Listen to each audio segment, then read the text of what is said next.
इतने सारे दोस्त हैं उसके, मेरी कमी उसे कहाँ महसूस होगी। गम ना करिए, जिंदगी में तकदीर बदलती रहती है, शीशा तो वही रहता है, बस तस्वीर बदलती रहती है। दोस्त, आज आपके बीच क्लास 10th के हम बहुत वीवीआई क्वेश्चन लेके आए हैं। 100% हम आशा और गारंटी के साथ कहते हैं कि प्रश्न ऐसे ही पूछ जाएंगे। तो दोस्त, आपके बीच क्लास 10th के टेस्ट यानी गेस क्वेश्चन के रूप में हम आपके पास लाए हैं, जो लेसन 1 से लेसन 5 के बीच में है, यानी वास्तविक संख्या से लेकर समानांतर श्रेणी यानी एपी के बीच के प्रश्न है, जिसमें लघुत्तरीय प्रश्न है लगभग टोटल 40 प्रश्न। और दोस्त, ऐसे ही प्रश्न आपके एग्जाम में भी पूछे जाते हैं। जैसे में पहला प्रश्न है आपका, यूक्लिड विभाजन के द्वारा एचसीएफ बताएं, वो भी कितना का, तो 32 और 95 का। दोस्त, आपके बीच प्रश्न बहुत आसान है और सभी प्रश्नों को हम हल भी भेजेंगे आपके पास, तो थोड़ा चैनल को सब्सक्राइब कीजिए और ज़्यादा से ज़्यादा हो सके तो शेयर कीजिए।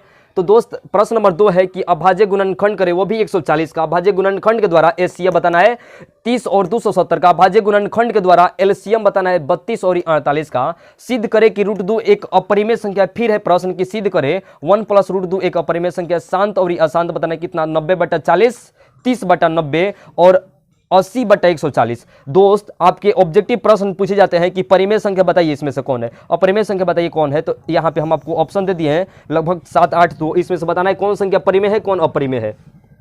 फिर है द्विघात बहुपद का उदाहरण दे और हल करे।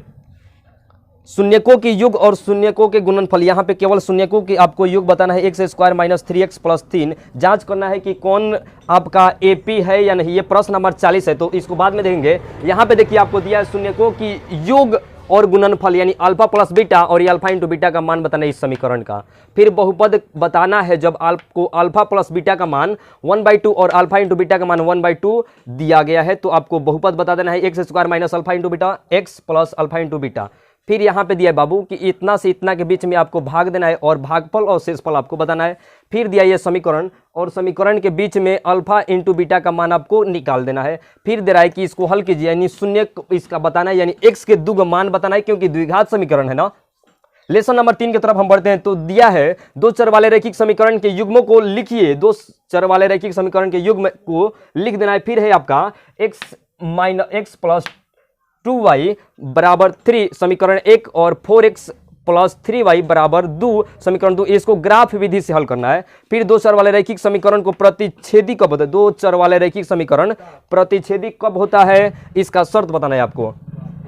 प्रश्न नंबर 19 है कि विलोपन विधि से 2 चर वाले रैखिक समीकरण को हल करना है। समीकरण 1 यहाँ पे, समीकरण 2 यहाँ पे दिए गए। फिर प्रश्न है क्वेश्चन नंबर 20 कि प्रतिस्थापन विधि के द्वारा समीकरण 1 और समीकरण 2 को क्या कीजिए, हल कीजिए। फिर है प्रश्न नंबर 21 कि ब्रज गुणन के द्वारा समीकरण 1 और समीकरण 2 को हल कीजिए। द्विघात बहुपद और द्विघात समीकरण का मानक रूप बताना है। द्विघात बहुपद में बराबर में 0 नहीं रहेगा और समीकरण में बराबर में 0 होता है। फिर जांच करें कि क्या यह द्विघात समीकरण है, इसको जांच करना है, बराबर के इधर और बराबर के इधर दोनों दिया है, इसको जांच करके दिखाना है कि ये समीकरण है या नहीं है। दोस्त, आपका प्रश्न नंबर 24 है कि द्विघात समीकरण के मूल ज्ञात कीजिए। तो यहाँ पे दिया है इसका मूल यानी x के मान ज्ञात करना है। फिर दिया है 2 ऐसी संख्या ज्ञात कीजिए जिसका योग 27 है और गुणनफल 182 है। अभाज्य गुणनखंड के द्वारा आपको द्विघात समीकरण को हल करना है। फिर द्विघाती सूत्र के द्वारा आपको द्विघात समीकरण को हल करना है। पूर्ण वर्ग के द्वारा द्विघात समीकरण को हल करना है। फिर आपको दिया है कि द्विघाती सूत्र को लिखिए, यानी द्विघात समीकरण को 3 तरह से बनाते हैं,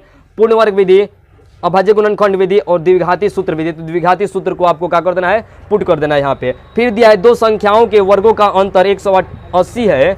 छोटी संख्या बड़ी संख्या का 8 गुना है, तो दोनों संख्या को आप ज्ञात कीजिए।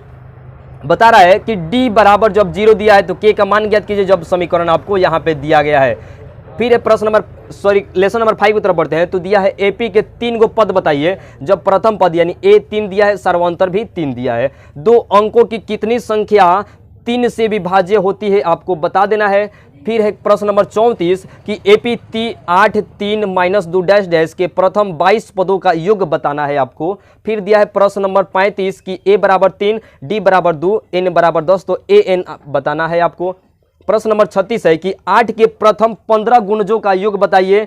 तो 8 के प्रथम 15 गुणजों का योग आपको बता देना है, एसिन बताना है यहाँ पे। प्रश्न नंबर 37 दिया है कि 2 कोमा कोष्ट यानी खंड दिया है और फिर दिया है 26 रिक्त स्थान यानी A1 A2 A3 A2 का मान बताने आपको कितना होगा। फिर दिया है AP 3 8 13 18 डैश डैश का कौन सा पद 78 है। फिर दिया है 39 में A बराबर 7 D बराबर 3 और N बराबर 8 AN का मान आपको बताना है। दोस्त प्रश्न नंबर 40 है कि जांच करें कि AP है या नहीं।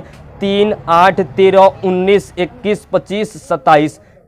तो दोस्त इन सभी प्रश्नों को आपको हल करना है।